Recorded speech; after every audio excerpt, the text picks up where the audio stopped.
We begin tonight with two enduring images of modern American conservative politics. The first one is George W. Bush climbing on board Marine One and getting choppered away from the White House for the very last time. That was, of course, the day of Barack Obama's presidential inauguration last January. Here's the other image. The Republican Party's next-in-line standard-bearer, John McCain, throwing in the towel on election night, acknowledging personal defeat for himself in that election and overall electoral defeat for the Republican Party. Those two images, President Bush leaving office and his would-be replacement, Senator McCain, becoming unable to replace him, those two images left the Republican Party sort of where it's been for the last couple of years. Leaderless and from time to time a little rudderless, but very, very much out of power. A few months after the presidential election, a grand total of 20% of Americans identified themselves as Republicans. That's it, lowest in a generation. Now, if you're a Republican, if you're a conservative-minded person, if you find yourself frequently on the right side of the fence, how do you feel at that point? Well, you could feel demoralized or beaten down or hopeless, or more likely, because you're an optimist, you could feel like there's nowhere to go but up. We've got a party to rebuild. And that's exactly what we have seen happen over the last year and a half. It has been the greatest show on earth, or at least the greatest show in American politics. The right rebuilding itself post-Bush, post-McCain. And now we are far enough into the midterm election season, we're far enough into the next election, that we are starting to have an answer to that question of what the American right looks like post-Bush and post-McCain. And the surprising thing about the answer is that the right has come back, undoubtedly, but they have come back without the Republican Party. With John Boehner, the top Republican in the House, with Mitch McConnell, the top Republican in the Senate, with Michael Steele at the helm of the official Republican Party, conservatives have apparently decided to abandon that old thing and go rogue, to do it on their own. Given the results of last night's primary elections, there have now been enough primaries. There's been enough political decision-making for the midterms on the right to make out a pretty clear pattern here. Republican Party establishment candidates are out. Conservative movement candidates are in. This was a trend that appeared even before last night. Earlier this year in Kentucky, of course, Republican establishment pick Trey Grayson was trounced by the much more conservative Rand Paul. In Nevada, Republican establishment pick Sue Loudon, the chickens for checkups lady, she was trounced by the more conservative Sharon Angle. In Florida, the Republican Party's original establishment pick, Charlie Crist, was essentially forced out of the Republican Party and into the independent column by the conservative candidate Marco Rubio. The Republican Party makes its endorsement. They make their endorsement, the party gets behind its candidate, and then the conservative movement candidate beats the endorsed Republican Party candidate. It keeps happening over and over and over again. Last night it happened again. In Colorado, the Republican establishment pick, Lieutenant Governor Jane Norton, was beaten by the more conservative movement candidate Ken Buck. In Connecticut, the Republican establishment pick, recruited to run for the seat by the Republican Senate Campaign Committee, Rob Simmons, he was ousted by wrestling executive Linda McMahon. Now, on the one hand, this means new blood on the Republican side. Absolutely. If those candidates win, it is a very different GOP in Washington come January than the folks they've got there now. On the other hand, it's kind of hard to imagine that these candidates are all going to make good general election candidates. When you look at them in aggregate, it's kind of amazing. Meet the Republican class of 2010. Would you have voted for the Civil Rights Act of 1964? I like the Civil Rights Act in the sense that it ended discrimination in all public domains, and I'm all in favor of that. But? You had to ask me the but.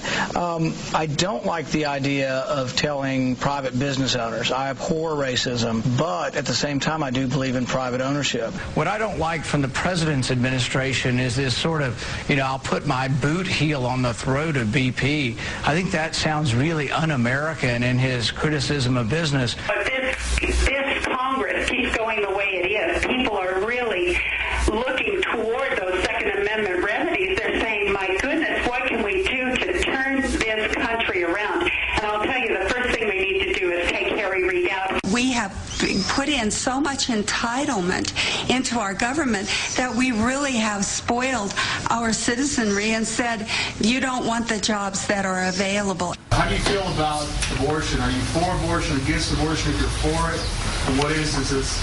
Would you allow for abortion? I am pro-life, and I'll answer the next question. I don't believe in the exceptions of rape or incest. Right now, the political momentum in this country is undoubtedly on the Republican Party's side. 2010, in theory, should be a really awesome year for Republicans. They couldn't really ask for a better political climate in which to run.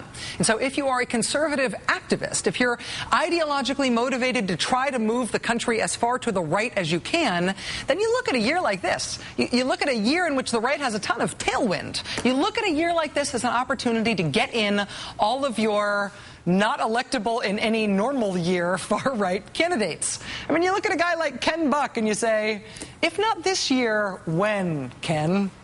And so conservatives are really going for it this year. They are rejecting all of the Republican Party's establishment picks. They are instead voting in candidates further to the right. Not only Sharon Angle and Rand Paul.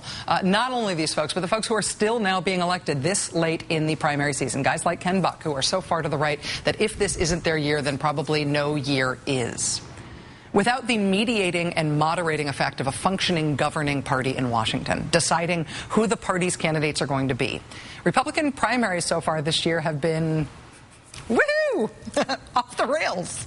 Repeal the Civil Rights Act, force women to have rapists' babies. Churches get to endorse candidates now. Woo! Conservatives have filled election ballots with all of these really extreme candidates. None of the high-profile midterm GOP candidacies, though, importantly, none of them were built by the Republican Party establishment. The conservative movement has essentially supplanted the Republican Party's role in choosing Republican candidates. And in so doing, they perhaps have inadvertently given new life to Democrats' chances in what, by all accounts, really ought to be a really red year. Joining us now is New York Times columnist Gail Collins. Ms. Collins, thank you very much for coming in tonight. Good to be here. Let me ask you, let me give you the opportunity to shoot my premise full of holes. It's a pretty good premise, you know. You think that the movement is supplanting the party? Well, you know, usually what happens when you've got a party that's fallen out of favor, as the Republicans did, then they're out for a while and they get desperate and then they rethink things and they come up with a new plan, a new vision. This didn't happen for them because the economy fell apart. And so they don't have to do any of those things. So you basically have all the people who got them in the hole to begin with and all these new people who want to dig their own brand new hole somewhere else. And there's nobody really putting the thing together. But it does seem like it's a strategy that's either going to pay off hugely because we're going to have the most radical Republican slate of candidates elected in my lifetime, certainly, or they've just shot themselves in the foot in terms of their electoral chances. You would think that their strategy would be to lay as low as possible, to run the least memorable candidates at all, and hope people vote for them as not Democrats. Instead, the whole country is, mouth agape, stunned by everything that Sharon Angle says. Yeah, and you know, it could be worse because a lot of these elections we've had, the person who won, who was the more normal, calm person, only won because there were 12 Tea Party candidates running against them. It could have been worse for them than it is. But it's just, there's no party there. They're running, the party is a failed party. And the right wing, the Tea Party people understand that, so they're making up their own thing. But there's nothing there. There's no real center there to hold. How much does it matter to have a functioning party apparatus? I mean, it seems like a lot of what's going on, a lot of the energy on the Republican side, or at least on the conservative side, is around Michael Steele, around the RNC, around even the campaign committees. They're sort of organizing on their own. Does that mean that the party doesn't matter anymore? It'll matter in the long run. I mean, sooner or later you get to Washington, and if you actually have a bunch of people there who are in the majority or the near majority, you've got to come up with a plan. And you've got to come up with a leader. You've got to come up with some ideas. I mean, so far, there's no real plan there. You don't have any vision of what the Republicans would do except they'd cut taxes. Other than that, there's no there. The Democratic Party, of course, never likes to miss an opportunity to miss an opportunity. How are they handling the sort of unexpected surprise of the real extremism among the Republican primary winners? So far, very well. I mean, they're not doing anything except just sort of laying there and wait and holding on to their commercials, which will come beating forth in about 3 or 4 weeks, and being happy. I don't think they've done many strange or stupid things in the races that are coming up. I mean, you've got your occasional, I was in Vietnam, I was in Vietnam kind of thing going on. But really, compared to what's happening on the Republican side, the Democrats look like a very sensible, orderly group right now, which is inconceivable to me. How could this be? It's not possible. Does that imply some sort of organizing force on the Democratic side that the Republicans don't have right now? Is that coming from the White House? Is that coming from Tim Kaine? Are Democrats actually having meetings and talking to each other and coordinating these things? There's bunches of different things. There's the White House, there's Tim Kaine, there's the Senate Democrats, there's the House Democrats. All those people are working, and they're not fighting really with each other, which is really all you can ask for. You really can't ask for some great overriding genius running the whole thing at this point. The big sort of chattering class story of the week has been this swipe that the White House spokesman took at the professional left, essentially complaining about the Democratic base, complaining about stuff not done. That's fun as a personality-driven story, I think, but I think the more substantive question that derives from that is, what will Democrats do to actually get people excited enough to go vote for them in November? It will be the getting out the vote trick that will work. I'm not sure you can get the Republicans very excited about going out to vote for their people either. In the end, it's going to come down to pure fear. Whichever party can convince the public that the other party is even more terrifying and horrible is going to be the one that wins. That implies it's going to be a fun season. It's going to be so good. Oh, my Lord in heaven, it's going to be wonderful. New York Times columnist Gail Collins, it's always really great to have you on the show. Thank you for coming in. Thanks. Good to see you.